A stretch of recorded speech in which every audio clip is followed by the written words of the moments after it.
Bonsoir et bienvenue dans votre émission Lanterne. Aujourd'hui, c'est le 3e numéro.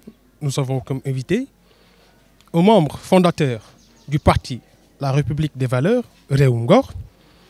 Il est aussi le mandataire national du candidat Thierno Alassane Sall à l'élection présidentielle du 25 février 2024.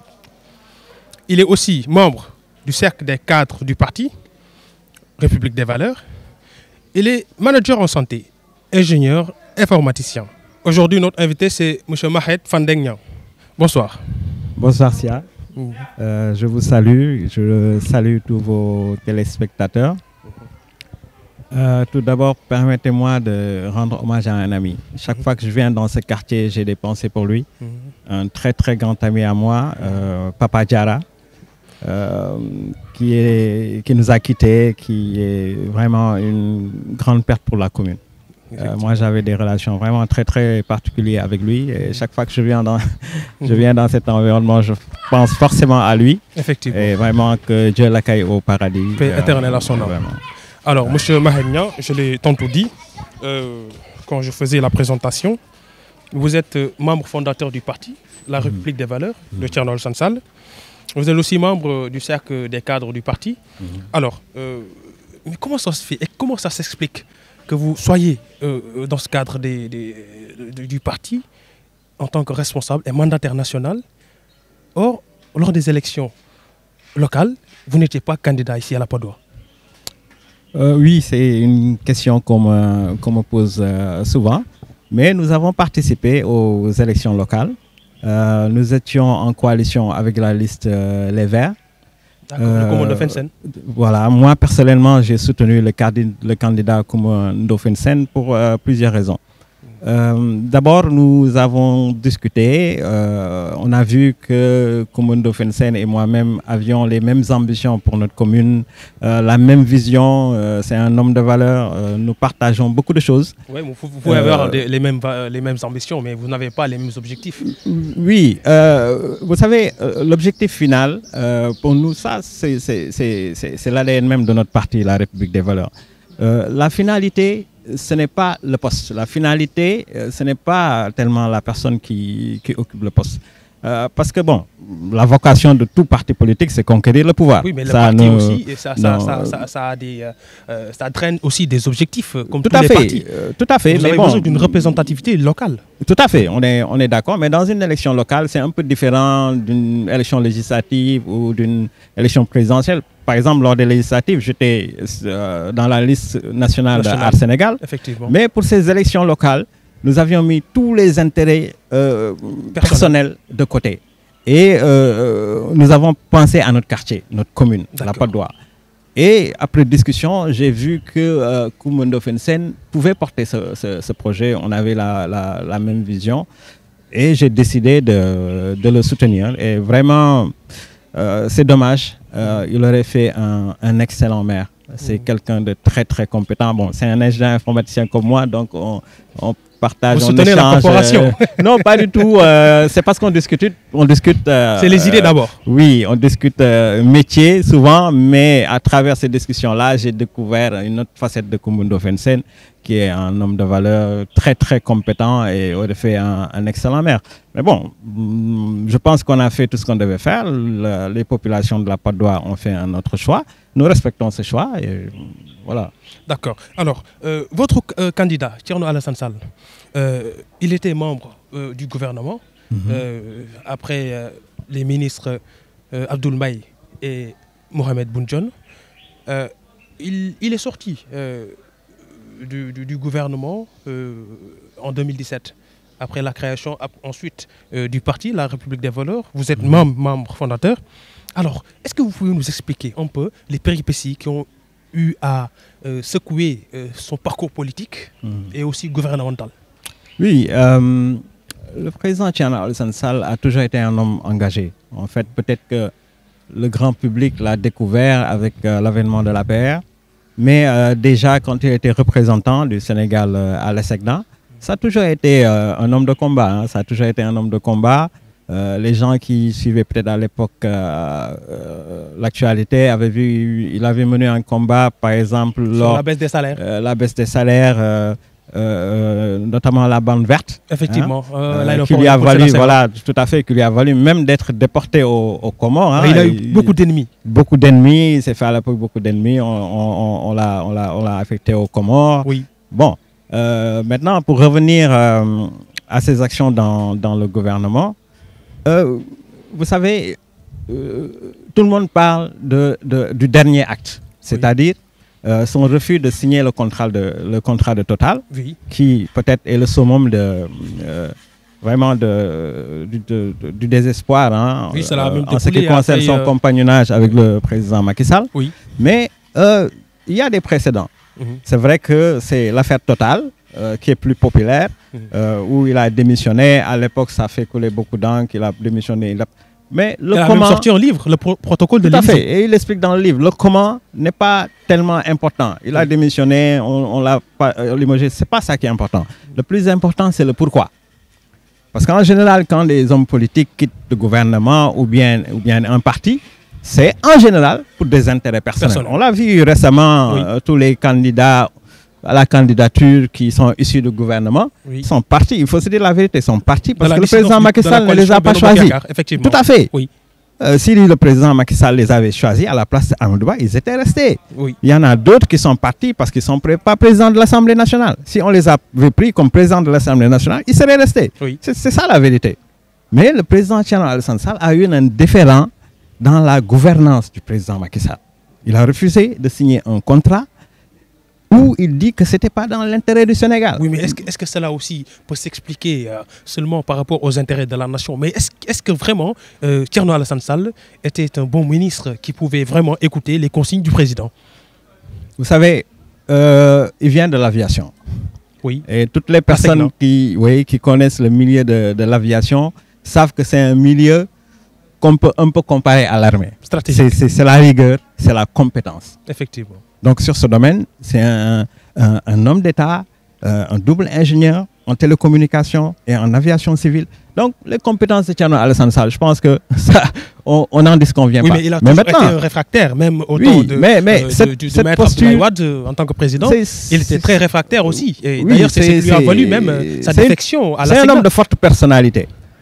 Forte personnalité ne veut pas forcément dire entêté, non. Il a des principes. Il a des principes, comme je disais, et ça, c'est l'ADN de notre parti. Oui. L'ADN de la République des valeurs Réumgor qu'il a créé.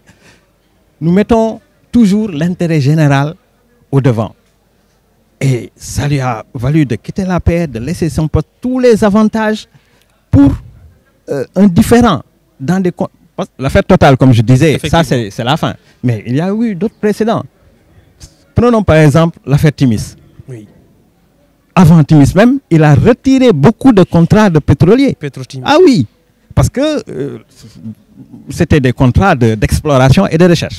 On n'en est pas encore à la production. Mais ces contrats d'exploration donnent des obligations à la compagnie qui ont ce contrat. Il est arrivé au ministère de l'Énergie, il a trouvé des compagnies qui n'avaient rien fait, aucun investissement. Il les a retirés le permis. Mais ces mêmes contrats ont été réajustés récemment. Bon, peut-être ça. On est réajusté. Pourquoi? Comme je disais, il a retiré certains contrats. Et Petrosen Franck Timis, par exemple. Oui. Ce monsieur est venu au Sénégal. Il n'a rien fait. Après, il a négocié. Il a trouvé des arrangements. Mais il est parti avec près de plus de 200 milliards, on a dit. Alors qu'il n'a pas investi un rond. Et ça, c'est des choses qu'un homme comme Thierno Alassane Sall ne peut pas accepter. Parce que ces 200 milliards-là, c'est comme si on lui avait offert les 200 milliards. Hein. Comment, avec qui? Bon, je ne vais pas rentrer dans... mais en tant que ministre, qu'est-ce que Thierno Alassane Sall pouvait faire? Il a refusé ce qu'il pouvait refuser. Mais à un moment donné, nous tous, nous savons comment la République du Sénégal fonctionne. On a un président hyper puissant. Tu peux résister de l'intérieur, mais tu n'es qu'un ministre. In fine, c'est le président qui décide. Mais quand tu vois cette lutte à l'intérieur, dans tous les domaines, hein, je peux donner même des exemples. Par exemple, étant ministre, une fois, je me rappelle, il y a le mouvement Y en a marre qui voulait faire une marche. Oui. Étant ministre, il a fait une sortie dans les médias en disant qu'on doit les laisser marcher, alors que le préfet leur avait refusé la marche. Effectivement. Il faut juste les encadrer, mais on doit les laisser marcher. Donc c'est quelqu'un qui est resté toujours droit dans ses bottes. Et comme il a vu que ce qu'il s'était dit avec le président Macky Sall, c'était quoi?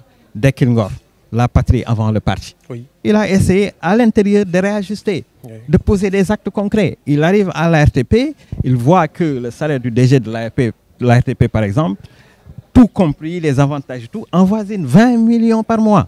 Oui. Il a trouvé que quelqu'un qui va incarner le Dekilngor, la patrie avant le parti, c'est indécent dans un pays comme le Sénégal. Il a fait diviser son salaire par 3. Alors, il a posé des actes. Mais à un moment donné, si vous voyez que les personnes avec qui vous êtes ne suivent pas ou ont pris une autre direction, vous n'avez pas d'autre choix que de quitter. C'est pour ça qu'il a démissionné du gouvernement. D'accord. Maintenant, après la démission, il s'est érigé en opposant, mais une opposition qui est quand même un peu dénigrée.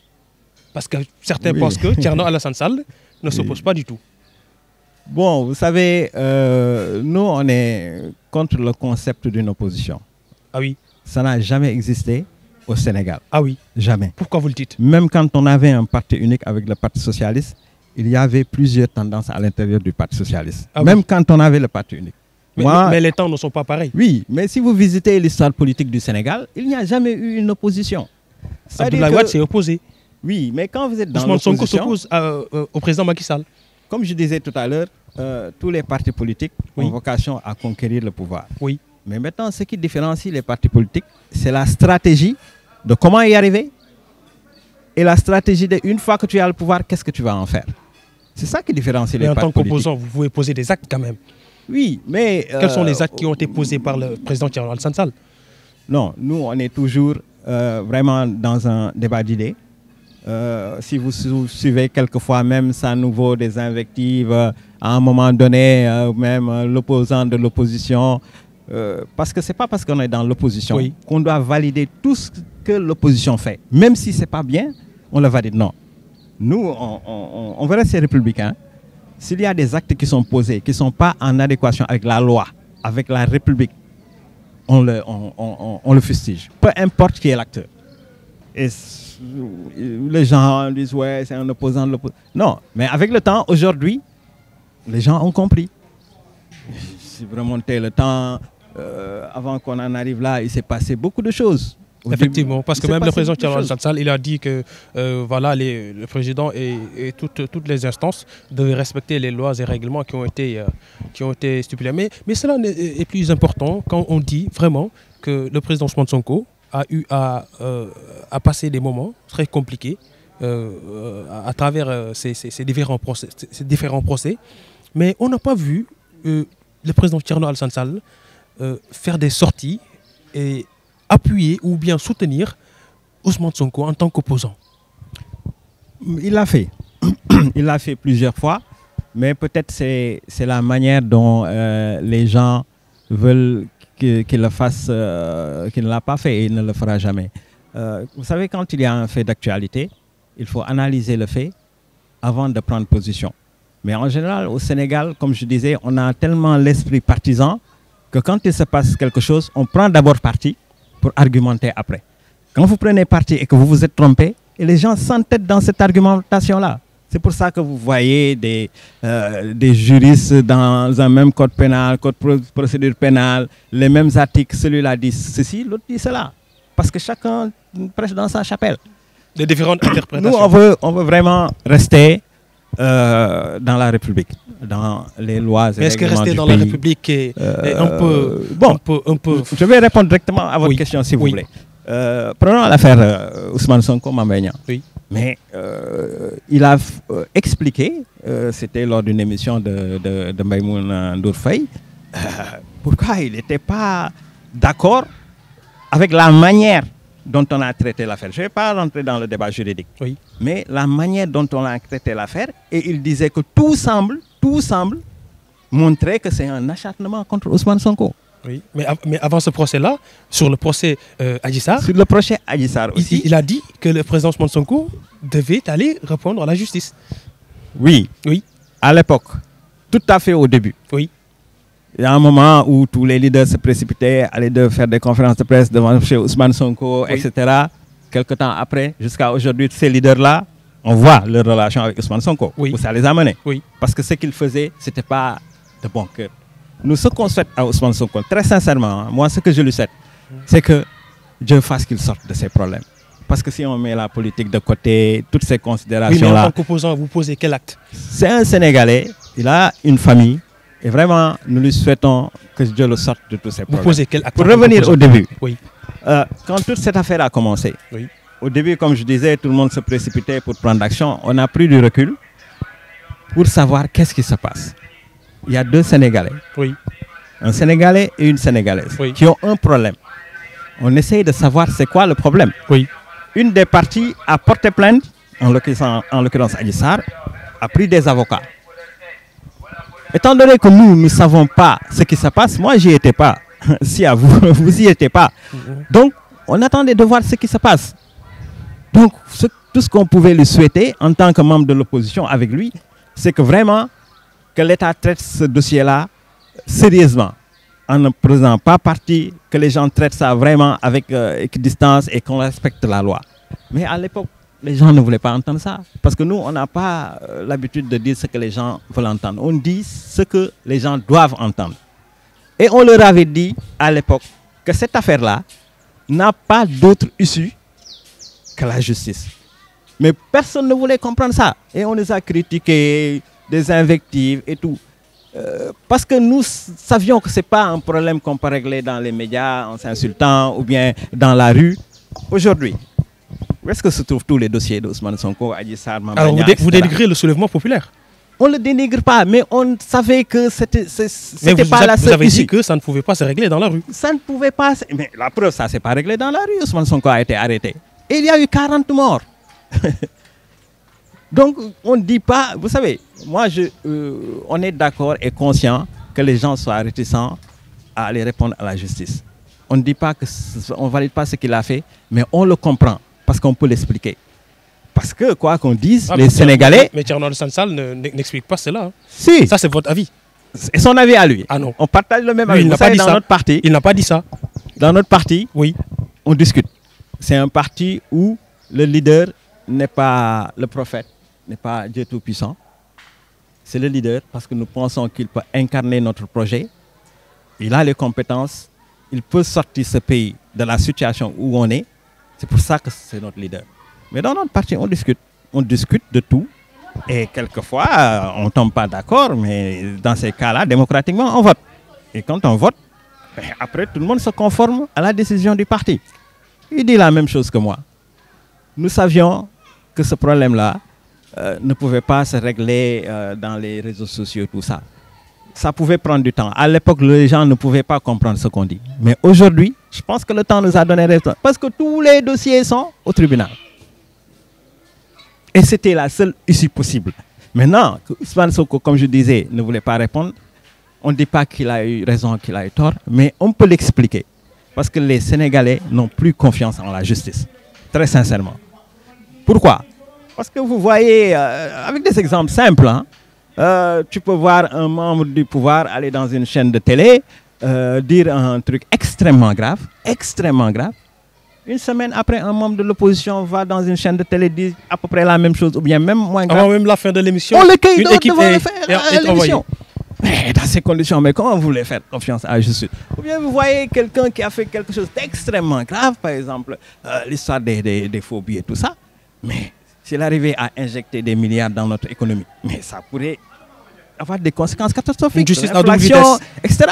Mais quelle que soit la gravité de la chose, oui, au bout d'un certain moment, quand les choses se tassent, on lui donne une liberté provisoire. Et il y a des gens qui ont fait moins grave que ça, ils sont toujours en prison.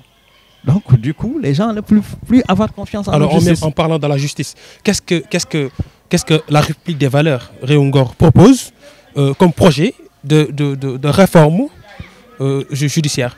Nous, depuis la création de notre parti, c'est même notre slogan, on veut refonder la République. Ça, c'est la refondation de notre pacte républicain. De façon globale? De façon globale. Mais est-ce que ça peut être facile? Bien sûr, bien sûr. Il suffit de faire ce que la Constitution dit. Vraiment, de matérialiser la séparation des pouvoirs. Qu'on n'ait plus un président hyper puissant qui est au-dessus de tout le monde, mais que la justice fasse son travail, que l'Assemblée nationale joue son rôle et que l'exécutif définissent la politique les membres de la mouvance présidentielle, ils ne disent pas ça. Ils disent que le pays marche, les institutions marchent, fonctionnent bien et la justice est impartiale.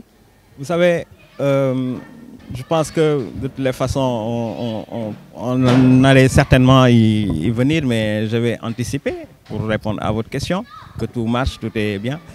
Moi, en ce moment, vraiment, je suis très triste. Je suis très triste parce que il se passe quelque chose vraiment d'extraordinaire dans notre pays.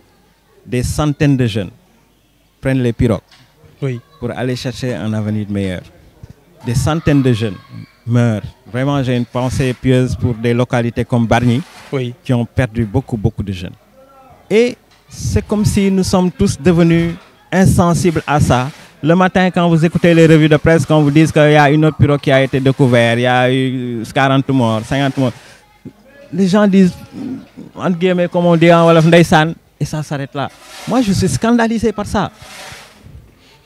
Comme ils disent pas le pays. Mais qu'est-ce qui explique, selon vous, cette forte émigration clandestine? Vous savez, en ce moment, on est beaucoup sur le terrain. On est beaucoup sur le terrain pour les besoins du parrainage.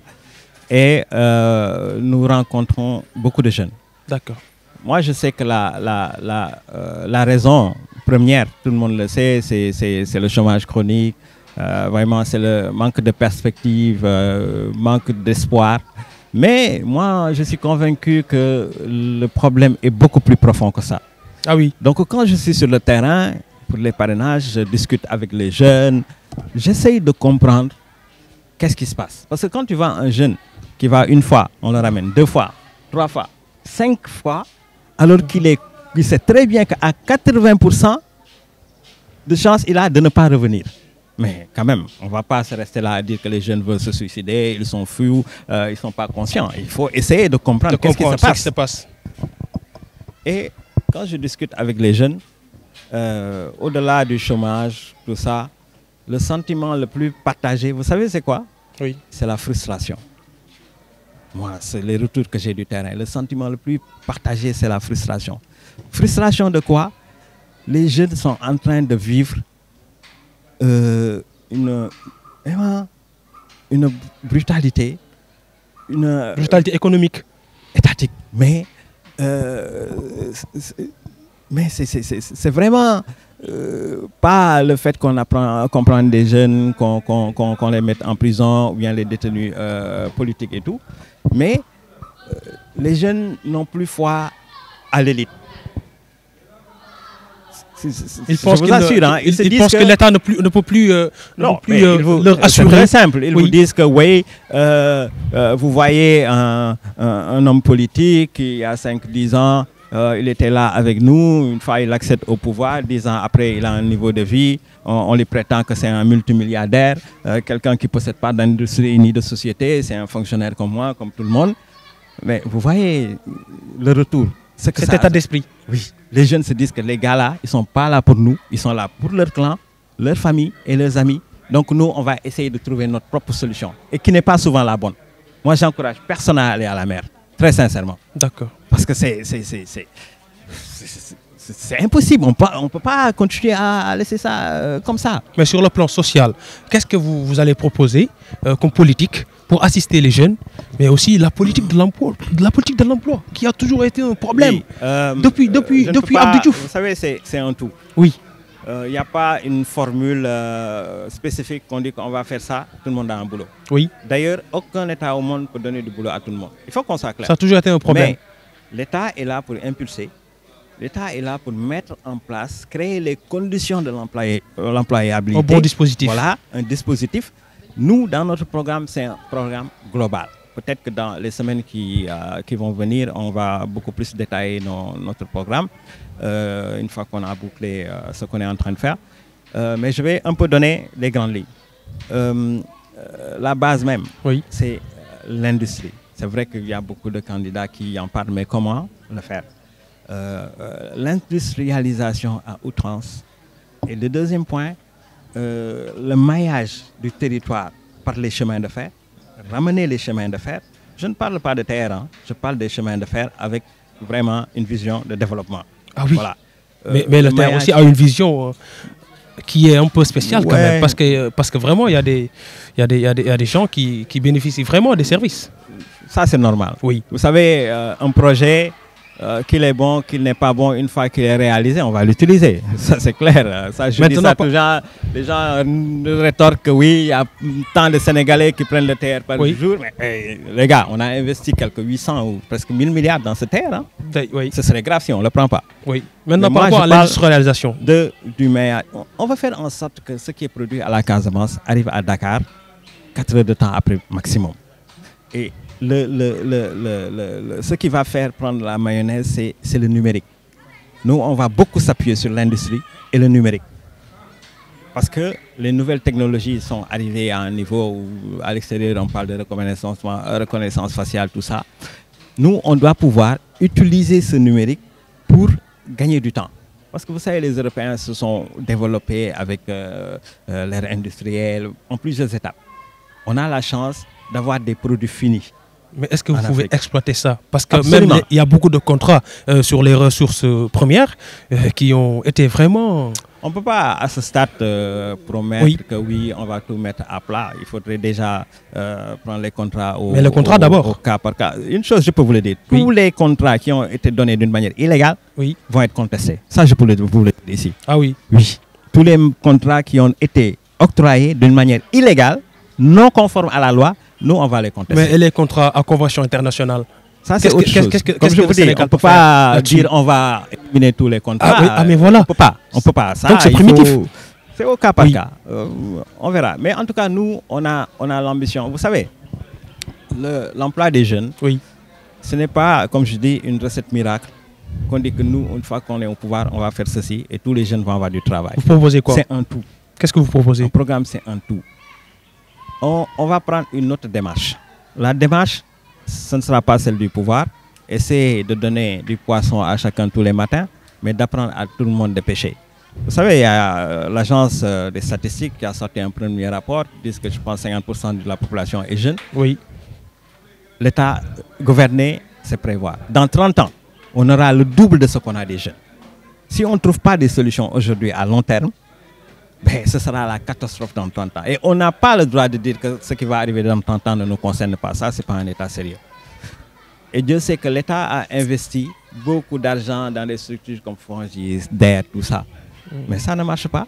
Vous savez pourquoi ça ne marche pas? Aux femmes et aux jeunes. Ça ne marche pas. Mais attends, en témoignent ces centaines de jeunes qui vont mourir en mer. Si ça marchait, mais ils allaient... Vous savez, les jeunes ne sont pas fous. Hein. Il faut qu'on arrête de penser qu'ils ne sont pas conscients. Non, ils ne sont pas fous. Vous prenez un jeune qui se lève le matin, qui conduit sa charrette dans le quartier, qui ramasse les ordures pour gagner 500 francs par maison, etc.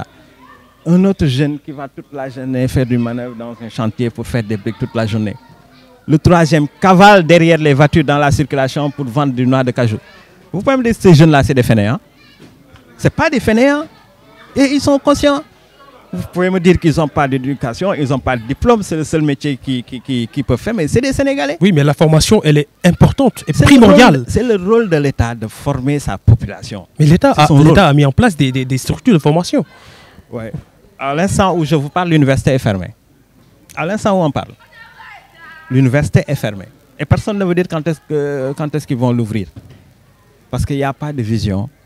On fonctionne, on essaye de régler les problèmes au pif, comme je vous l'ai dit.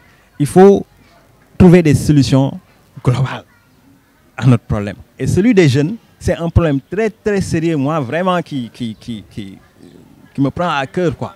De voir des centaines de jeunes aller périr comme ça en mer, et les gens restent insensibles. Chaque jour, tu te dis que oui, une période de plus. C'est scandaleux. C'est devenu habituel. Et chaque fois, on devrait faire des assises sur ça. Vraiment, parler de ça sérieusement. Mais tous les dialogues que vous voyez ici au Sénégal, c'est des dialogues politiques. On n'a jamais fait de dialogue pour parler des faits de société. Jamais.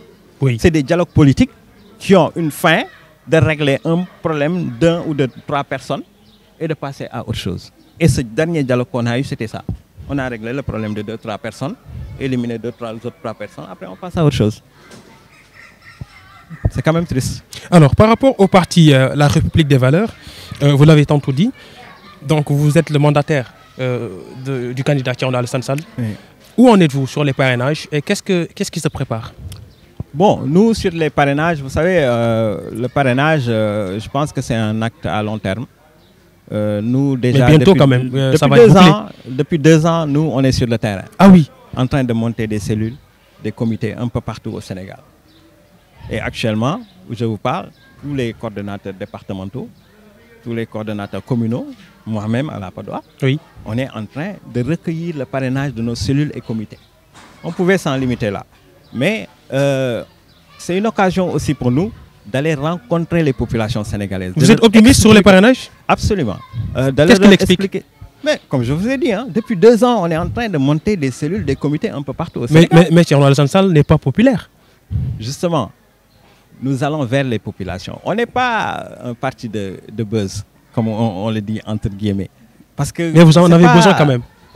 Oui, je pense que quand même tous les Sénégalais connaissent le président. Les Sénégalais ont besoin de savoir qui est Thierno Alassane Sall et le parti. Absolument, tous les Sénégalais le connaissent. Récemment, je pense que cette législature-là, la dernière législature de l'Assemblée nationale, tout homme honnête devrait reconnaître que c'est un des meilleurs députés qu'on a.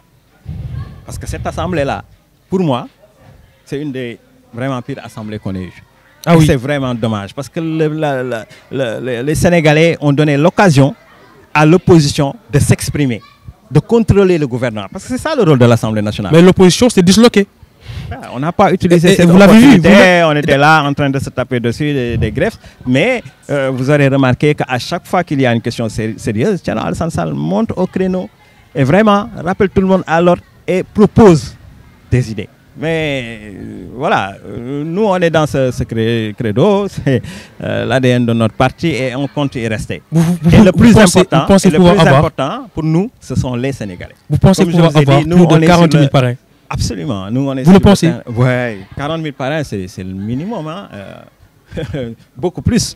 On est sur le terrain. Mais qu'est-ce qui l'explique? Parce que la représentativité nationale du Thierno Alassane Sall n'est pas assez... On a des coordonnateurs dans les 46 départements du Sénégal et dans toute la diaspora.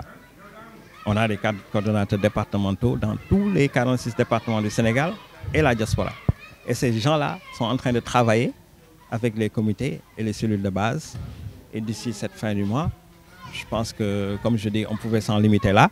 Mais c'était l'occasion pour nous d'aller rencontrer les Sénégalais, de leur expliquer notre projet et de tâter le pouls pour voir la capacité de convaincre. Et est-ce que les Sénégalais comprennent ce qu'on veut faire? D'abord, c'était le premier acte pour, comme je vous ai dit, dans les semaines à venir, nous allons expliquer notre programme, le détailler pour que les Sénégalais comprennent qu'on a quelque chose de sérieux à leur proposer. Comme je disais, toute vocation de parti politique, c'est d'accéder au pouvoir. Mais comment? Et une fois que vous l'avez, qu'est-ce que vous allez en faire? Ça, c'est le dernier acte. Les stratégies à prendre. Voilà, voilà, c'est ça. Mais par rapport au candidat quand même, Thierno Alassane Sall, tout le monde sait qu'il ne fait pas beaucoup de sorties médiatiques. Et est-ce que cela peut porter vraiment ses fruits, surtout à l'approche de la présidentielle? Si, il fait beaucoup de sorties. Hein. Il fait beaucoup de sorties, mais c'est un homme de terrain. Thierno Alassane Sall, c'est un homme de terrain, comme je vous ai dit, depuis plus de 5 ans. Pas sur les plateaux. Il est sur le terrain. Il est sur le terrain depuis un certain nombre d'années. Et bientôt, vous allez voir. Vous êtes optimiste? Oui, bientôt, vous allez voir. Alors, quelles sont les perspectives pour la présidentielle? On va déjà boucler notre parrainage. Après le parrainage, au début du mois de décembre, on va commencer à déployer notre programme, à expliquer au Sénégal notre programme, le mettre sur la place publique et que tout le monde y ait accès. Parce qu'ici, on a l'habitude de voir des leaders ou des candidats qui disent que dans notre programme, il n'y en a aucun qui va vous donner un programme que vous pouvez rester chez vous et lire. Ou bien il y en a très peu qui le font. Nous, on va mettre un programme à la disposition des Sénégalais, chiffré, qui regardent est-ce que c'est plausible, réaliste ou pas. Parce qu'on a foi que vraiment, c'est un excellent programme qui peut sortir le Sénégal de la situation où on est. Oui, mais beaucoup de programmes sont passés par là, mais les Sénégalais, est-ce qu'ils sont prêts à entendre aussi de nouveaux programmes? Le programme aussi, ça dépend de qui le porte. Oui, vous savez, parce que les programmes ne je disent pense pas que Thierno Alassane Sall a posé beaucoup d'actes. Oui. Pendant qu'il était dans le gouvernement, quand il est sorti du gouvernement, il a posé beaucoup d'actes. Et moi, comme je vous ai dit, je suis sur le terrain. Il n'y a aucun Sénégalais que je rencontre qui me dise que non, toi, ton leader, ils me disent tous, vraiment, on reconnaît que c'est un homme sérieux et il est juste. Oui, mais sur le plan politique, qu'est-ce qu'il représente au niveau national? Ça aussi, c'est un autre problème. C'est ça notre malheur. Ça, c'est un problème. Oui, mais c'est ça notre malheur. Mais vous ne l'acceptez pas, vous. Les Sénégalais souvent élisent une personne. Oui. Après quelques temps, ils disent, ça je vais le dire en Wolof, non, il ne vous a pas surpris. Vous le saviez en l'élisant qu'il est comme ça. Mais vous l'avez élu parce que vous voulez régler un autre problème. Vous n'avez pas pensé au Sénégal. C'est ça notre malheur. Oui.